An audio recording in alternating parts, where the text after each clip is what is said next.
Hey friends, I recently bought Scum. Yes, that Scum.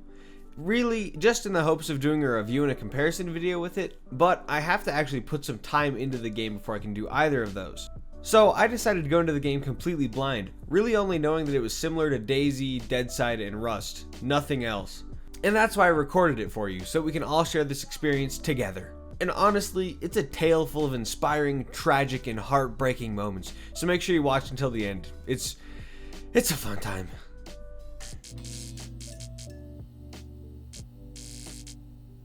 We will begin our story here, strapped to a cold metal door, naked as the day we were born. I started to customize my character in a way that I thought would help my playstyle, basically just making him sneaky and really fast so I could run away from any slightly dangerous circumstance. Also, your wiener size affects your intelligence and constitution, which is kind of hilarious because it reminds me a lot of Cyberpunk, and they kind of touted that as being something new and unique. Like, how long have you been able to change your wiener size in Scum? Why did no one talk about this? Anyways, right then and there I decided that this man would be a lover and not a fighter, but those plans fell through pretty quickly. With my character created and ready to take on the world, I continued on to the next screen. Wait, what? Why do I have a criminal record? Am I a prisoner? I was born in Croatia. I'm an arsonist and a smoker? Okay, actually, those two make sense together. But why do I weigh so much? According to the body mass index, this guy is technically overweight. I guess it's all just muscle mass. Hopefully? I mean, he looks pretty skinny. It has to be. With all these questions, I decided I had to at least look up why I was a Croatian arsonist. Oh, that doesn't really answer the question. What? Okay, this is better. So basically, death row inmates are being sent to this island to start their own society or murder each other for reality TV. Got it. Basically, it's just a weird mix of the Hunger Games and the colonization of Australia. I now had the answers to all my questions, so I spawned into the world and, yeah, my computer wasn't recording any of it. I'll just give you guys the basic rundown of what happened in these first few minutes. I was mauled by zombies, died, respawned, grabbed some rocks, grabbed some sticks, ate some suspicious mushrooms off the forest floor, made a bow, found some new clothes, drank an entire bottle of vegetable oil, realized that was a mistake, and also realized it was a really big mistake because this game has a really in-depth metabolism system, and my saturated fat levels were way above normal now. This overweight thing is starting to make a lot more sense. But I did find an empty pistol, and then I returned to my arsonist roots by lighting a fire inside of a house. And at this point, I got the recording working again, so this is all the actual gameplay as it happened. Morning came, and I decided to continue my scavenging, finding stuff like potatoes, new clothes, and much more vegetable oil to drink when I was thirsty. That was a joke. Do not drink vegetable oil when you're thirsty. I learned from experience. During this scavenging, I was suddenly interrupted by the fastest and fattest zombie I had ever seen. He came running at me like I was a McDonald's 10-piece McHuman nugget meal. Despite his immense hunger and teleporting capabilities, I was able to reign victorious with my metal pipe. I promptly stripped him down and stole his rusty nails and bolts, but he left me with an unsuspected parting gift, a Phase 1 sickness that I didn't realize I had. I continued on my way with my health slowly dropping, but hey, at least I found a cool boonie hat. At this point, I started to realize that something was very, very wrong. My health was getting low and my screen was slowly turning into a 1950s black and white movie, like The Wizard of Oz but in reverse and much more boring. I ran back home and tucked myself into bed, hoping that some nice rest and relaxation would do the trick. Yeah, it didn't. Then I thought perhaps I needed to eat more sugar and drink more water, so I chugged some soda and stuffed down some food.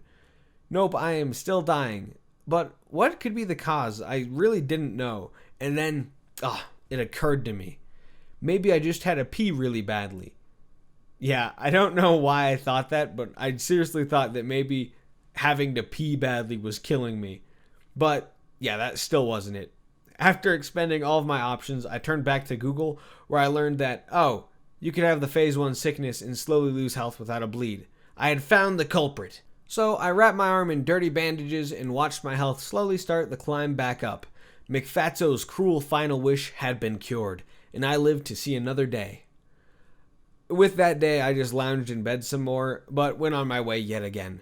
I found a cool supply drop, but then learned it doubled as a small explosive warhead, so I got out of there pretty quickly. I then found my way to a cornfield, but when I tried to grab some corn, a horde of zombies appeared before my eyes. which kind of seemed like a cruel act of God, so I decided that this was in fact a nope moment and backed the heck away from there, retreating back to the town and heading in the other direction. I started to approach a gas station when I heard an engine fire up and met a friend in an orange Range Rover who had the same teleportation powers as McFatso. He yelled at me for a prank. Drop your gun! Drop your gun right now! Nah, I'm just kidding. And then mocked me for being homeless. Do you have a house? Or something? Before driving off into the sunset.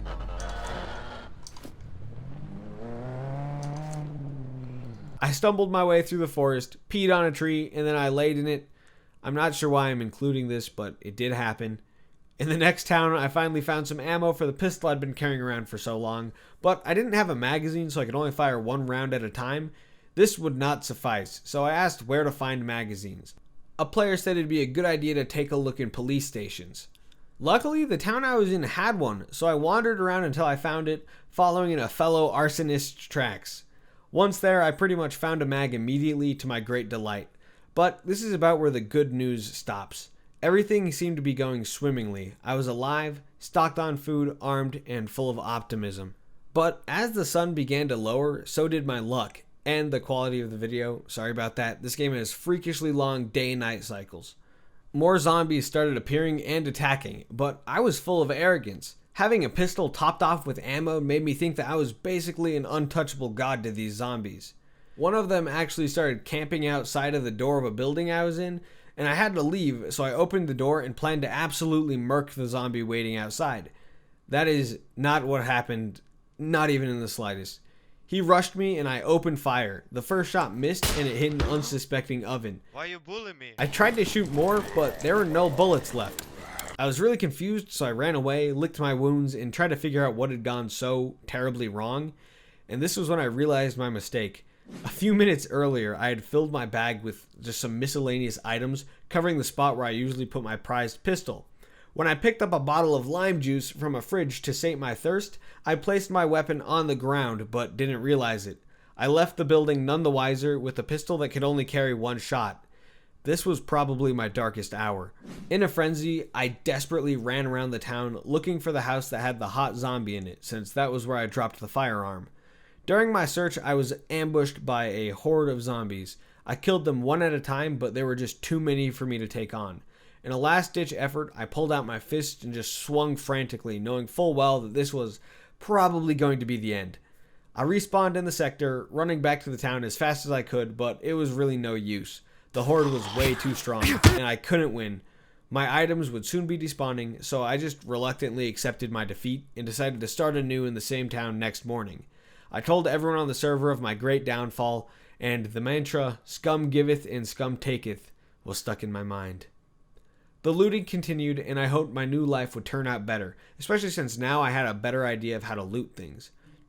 But as I was sadly eating away my emotions alone in a dark room, my prayers were answered.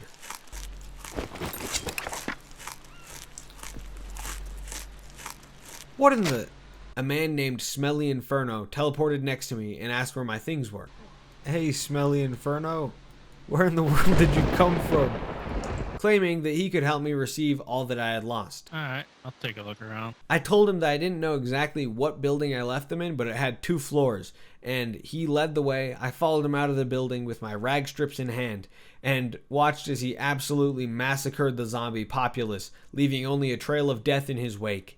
We split up in hopes that it would help speed up the process, but in the distance I could hear the havoc that he was bringing to the zombie world.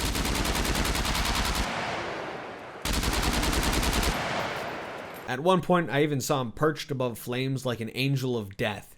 If there was a chance of me getting my items back, Smelly Inferno was it. But alas, all dreams can't become a reality. Wait, what? Yeah, somehow this absolute mad lad did it. I followed him upstairs and couldn't believe my eyes. All of my items were still there and intact, a pile of everything I had held so dear. I thanked him and he was off as suddenly as he had appeared, leaving me once again alone and cold in the dark night, but now with a renewed hope and optimism. I geared back up, took a whiz on my corpse, and made my way back to the police station to find another magazine, this time putting my pistol in a holster so I couldn't lose it again. All of this adventure had thoroughly tired me out, and all I really wanted was to have a place to settle down and call home. So I began to gather padlocks and crafting materials to make some locks in order to claim a house for myself.